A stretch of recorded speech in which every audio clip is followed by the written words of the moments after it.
umamele ke xa ithanda ke uyakwazi uyenza nephi na into xa efuna. Ndiyamthemba umama Inji xa esithi wenze ukuthetha no-Eskom into yokokuba amaxesha mahlengiswe khona ukuze bakwazi abafundi ababhalayo ngomso ibanga leshumi babhale kakuhle. Masithembe into yokokuba ke bazawubhala kakuhle ngenene soba kaloku bakhona abafundi abanengxaki nokungaboni abaye bancedwe ke zisibane ke xa sithe zalayita xa kumnyama bayabasokole. Izinga lokuphasa kwamatikletsheni lizophazamiseka kakhulu ngenxa kagesi.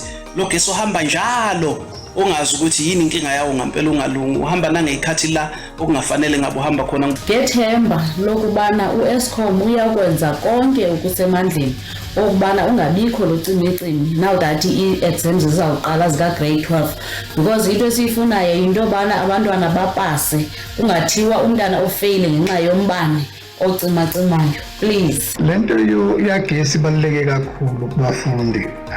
Mina ngokwami nje bengathi njengoba uqala nje uNovember wonke awuphele nje uzuphela ngempela ugesi ungazange uhambe, ikakhulukazi ngalezi zikhathi zasemini zokubhala kwabantwana bethu.